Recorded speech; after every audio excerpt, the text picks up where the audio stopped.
Welcome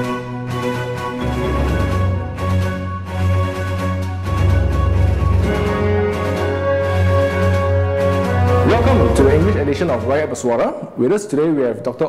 Ming, lecturer from UCSI, to discuss about the electoral roll and the purpose of Bersih 3.0. Since 2008, the political tsunami in Malaysia, we see renewed interest in the political system, especially the electoral roll. Both sides, the Pakatan Rakyat and the Barisan Nasional, has been working very hard to register the unregistered voters and new registers. With us today, Dr. Ong, question to you. What happens after one signs the form of registering as a new voter? Yeah, I should explain to the listeners, the viewers, that there used to be a different system before 2002, and there's a new system now that has been in place since 2002. Before 2002, one could register using an address that was not the same one as the one's IC address. So for example, you just had to give some sort of proof that you live in a certain place, like an electricity bill or some sort of a telecommunications bill, and it's up to the discretion of the Elections Commission to judge whether you live in this place or not. So what happened in the past is that politicians from both sides would try to register as many of their supporters in their own constituencies, even though they may not live there. You know, they produce evidence, so-called, that this person lives in a particular area. And the result is what we have today, a lot of old legacy systems where you find many people who are registered in places where they don't live. Okay, that's before 2002. Okay. After 2002, a new system was put in place whereby all newly registered voters have to follow the constituency indicated by their IC address, as well as those who want to change their voting constituency. So the IC address becomes the default, and I think that's been a better system in the sense that you have something objective to go by. Right? That doesn't mean that all electoral problems with the electoral roll has been resolved, but it is a start. Right? I'm sure we'll talk about the problems later. But after you register, what will happen is that the Elections Commission would vet through the applications. They would do the data entry, put it into the system, and if, let's say, they find that your IC is a legitimate IC, they would then put you on the electoral roll display. There are 3 roles: Roll A, Roll B, and Roll C. 3 rows? Yes. Roll A are those newly registered voters. That means people who have never registered before. Roll B are those who have changed address, change their voting constituency from one place to another. And then Roll C are all the deletions, people who have died or who have moved away from this constituency. So these voter rolls are displayed every quarter, so 4 times a year. And when they are displayed, it will be A, B, and C in a public location within that particular constituency. And whoever wants to get and view these rolls can go and view these rolls. And if, let's say, they want to make objections towards certain names being included or transferred, they can do so with SPR. So where do I see this view public? Usually they are in buildings belonging to either the state or the federal government. So for example, if you are in PJ, you will be able to see these roles displayed every quarter in MBPJ, for example. Okay. During the launching of Bersih 3.0, you touched a little bit of the postal votes. You list down a few issues about the possible frauds that could happen into the roll. Could you explain more with us? Yeah, I think the area of postal voters is something that the opposition has complained and highlighted a lot before, and nothing much has been done about this. And my concern with the postal voters is that there is very little transparency in terms of how they are vetted, how they are registered, and also what happens to their civilian ICs once they are registered under their army or police IC. So among one of the problems that I highlighted was the fact that, again, your viewers may not know this, if you are an army or a police voter, you have an army or police IC number, a new one. So if you are army, it begins with T. If you are police, it begins with I, G, or R. Right? At the same time, you still retain your civilian IC number. So you have 2 cards holding the same identification card? Yes. And it's theoretically possible for you to be registered under your postal vote, your army or police IC, as well as your civilian IC. And there have been cases like this discovered in the past. The problem is, it is not easy to detect these people, because if, let's say, you have the same name, there are a lot of other people who share the same name with you, but you know, the IC number is different. So what the PSC Parliamentary Select Committee on Electoral Reform did was they just checked on whether there were duplicates of the same IC number, but they didn't check on whether there were you know, postal voters who were registered also under their civilian IC. So that's one of the problems. And there are over 200,000 postal voters who fit into this description. So theoretically, it's possible for all 200,000 of them to be registered, re-registered. Yes. The duplication into the existing role.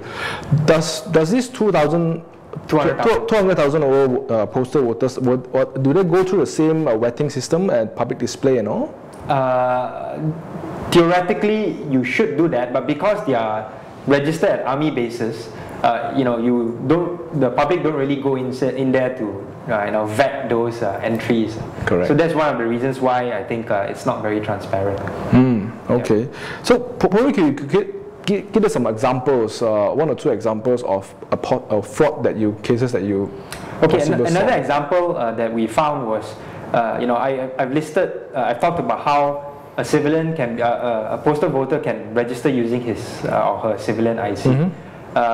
But that may be too obvious in some cases, because you know, this person may feel that he or she may be detected. What happened in some cases is we found that the civilian IC of this particular voter has been used by somebody else, including his or her spouse, for example, to register you know,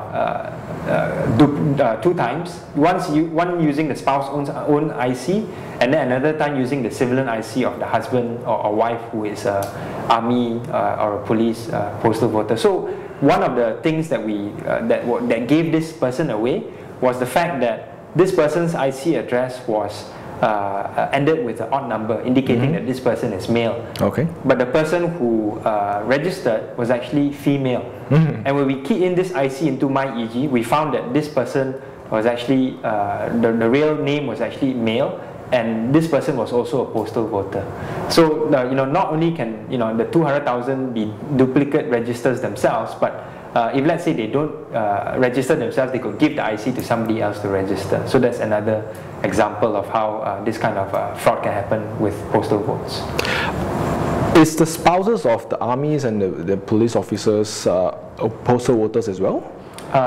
Yes, they are. If, let's say, you are in the army, you are eligible to be postal voters yourself, but you'll be registered under your own IC, and it doesn't prevent you from registering as a civilian voter with the husband's IC, right? So another case of you know, these kind of postal voters fraud or problems that we found was only army voters, spouses of army voters are eligible to be registered as postal voters.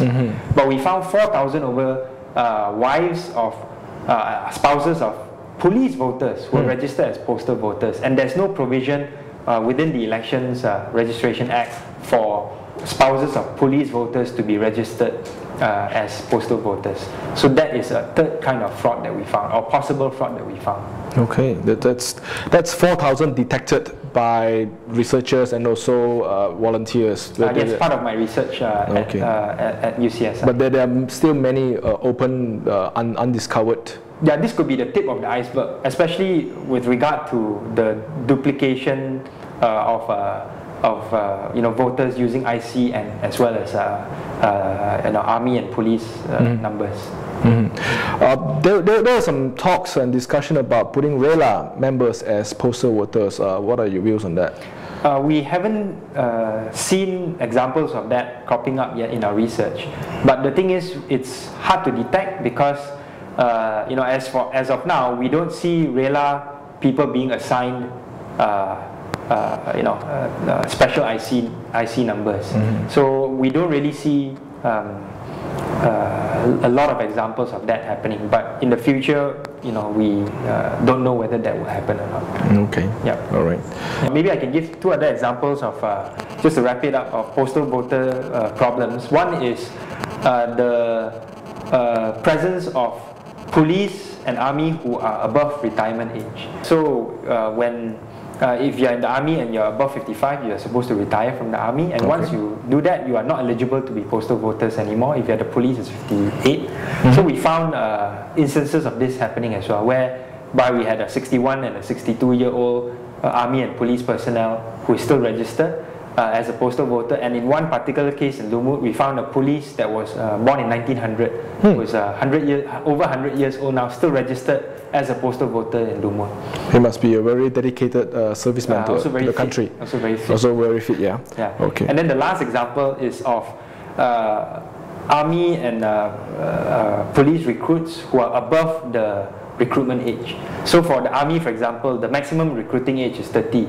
Yet we found a 42-year-old who was recruited as an army officer, got transferred from the regular civilian IC to given a postal given an army IC, and then transferred into the postal ballot. And the worrying thing about these cases is that we've seen many cases whereby once they are given the postal ballot status, the next quarter we see them being transferred from one constituency to another. And usually the constituency that they are being transferred to is a marginal constituency, like for example Lumut in Perak or Ketere in Kelantan. So I think those are quite worrying signs. Dr. Ong has shared with us numerous frauds or numerous ways that fraud can happen. Dr. Ong, may I pose a question to you? How about the non-postal voters, our regular voters? Is it squeaky clean, or is there any issues as well? I actually think that there are more problems with the non-postal voters compared to the postal voters. I mean, the postal voters are 200,000. They are concentrated mostly in about 30 constituencies. So there are problems, but it affects those 30 constituencies only. For the non-postal voters, they comprise, a majority, over 90% of the total voting population of over 12 million now. Right. So actually, the problems that we've detected is just the tip of the iceberg. But let me give you a few examples. Yes, please. One very basic thing that we did was to look at the age profile of voters, and we found over 64,000 voters who are above the age of 85. This is not to say that they are all fraudulent voters, but usually one problem that we have within the electoral roll is the fact that you have voters who have already died or passed away, but they are still in the electoral roll. The problem with that is that people can use their ICs to go and vote, right? And a good proxy of the presence of these voters is very old voters, above the age of 85, for example. The fact that there are over 64,000 of them is quite worrying. The fact that there are over 1,000 who are over 100 years old, including one who was born in the year 1853, who would make that person 159 years old now. Wow. Is quite worrying. So this could be just the tip of the iceberg. There could be also other voters who are below the age of 85, but who have died, and for some reason, the person has not been taken away from the electoral roll. But the KDN issues the death certificate. Yeah. Doesn't the KDN list and the electoral roll have some sort of integration? Yeah, so what happens is that the SPR, the Elections Commission, would ask regular updates from the National Registration Department, NRD or JPN, of people who have died.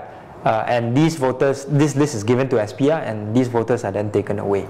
But not everyone who dies registers with JPN or gets the death certificate, right? So the question is, how many of these people who somehow missed out by JPN are actually still in the electoral roll? And I think this is one thing which the PSC on electoral reform didn't really address. So it's very important to register new voters. It's also very important to register anyone who has passed away with the KDN. Yes, so that you can be taken out of the roll. And there have also been cases, the flip side, where people who are still alive find themselves being declared dead and then being taken away from the electoral roll. Right, so there are both these kind of problems: dead people who are on the roll, and then people who are alive but have been taken up because they have been declared dead. So both these problems need to be addressed. Is there any other issues with existing rolls? Oh yeah, there are quite a number of other issues. Another issue that we found is IC addresses which end with odd numbers, indicating that this person should be male, and also IC addresses ending with even numbers, indicating that this person is female. But when we look at the identity of this person as indicated by the SPR, the gender doesn't match with the IC. Right? So there are cases which JPN has reported, clerical errors or whatnot, where they misinput the last digit of a person. So a male person may find himself with an even number, or a female person with an odd number. But we found about 15/1,000 of these cases in the September 2011 electoral roll, including 72 cases where this person was, had a bin in his name, but SPR listed this person as female.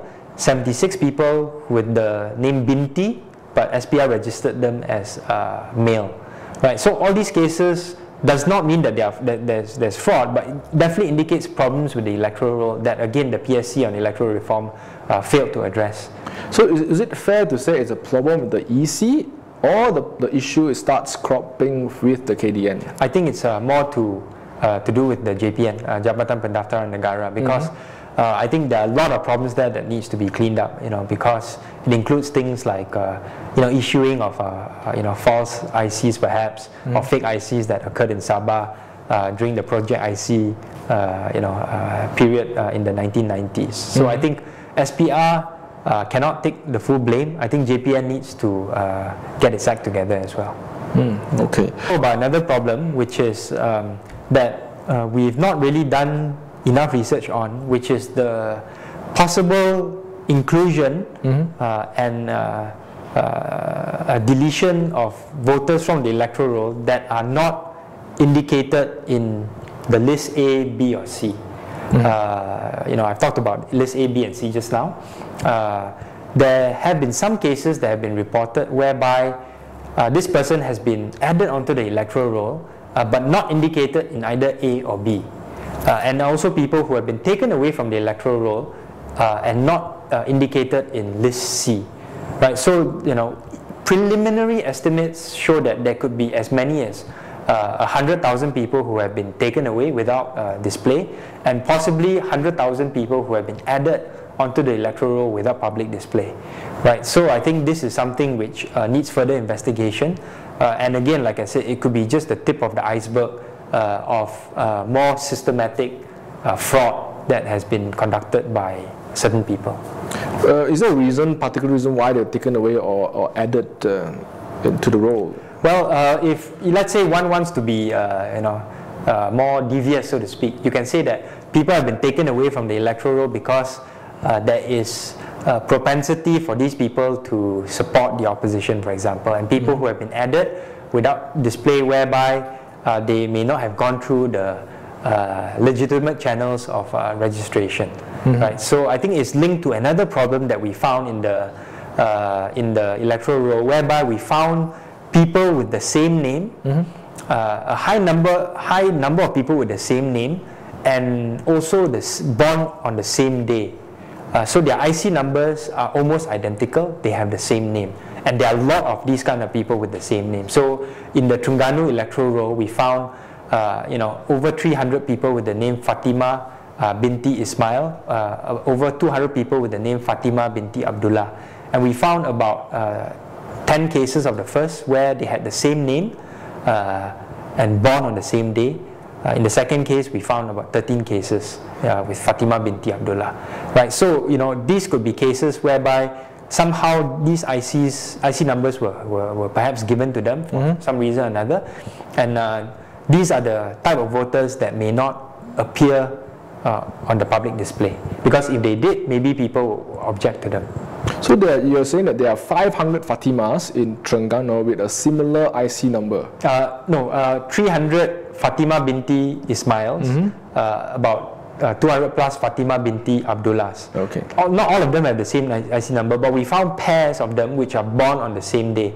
Remember, it would be too obvious if they have the same IC number. Okay. Because you can actually check very easily, and that suddenly these are the same people registered 300 times. So they have the same date? They have the same date of birth. But the last 6 numbers will be a little bit different. Yes, exactly. Yeah. So we found pairs of these people that have the same birth date and in fact within the same constituency. So happens that there are two Fatima binti Ismail that's born in that's registered in Kuala Nerus, for example. They are born in the same day, and then they have slightly different IC addresses. Right?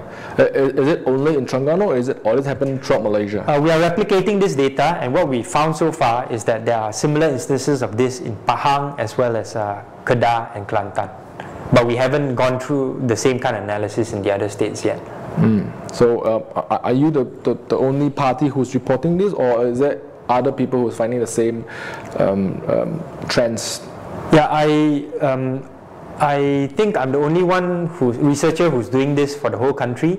I know that the PAS has done similar things just with the Selangor electoral roll. People with the same name and with similar IC addresses, similar IC numbers. With a long list of postal voters and a possible of 500 Fatimas with duplicates birthdays in Terengganu, Dr. Ong, probably you can give us advice to our viewers out there.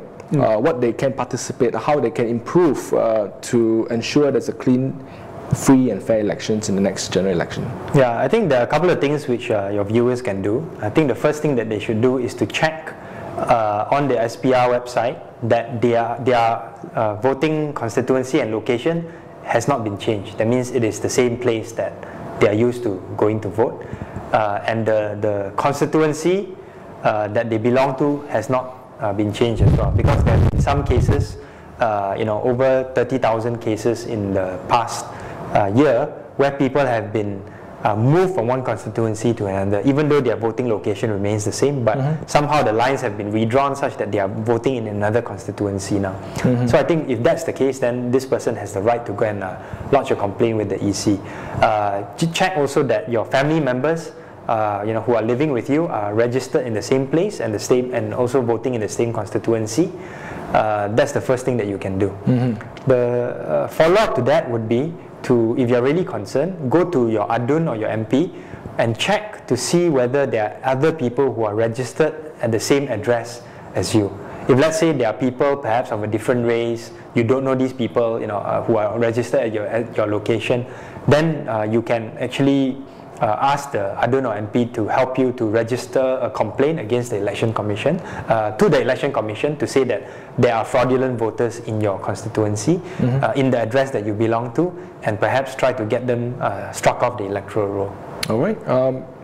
Very doable advices to check on SPR website your voting address, not only yours, but your parents, your family members, and also those who are living in the same address as you are.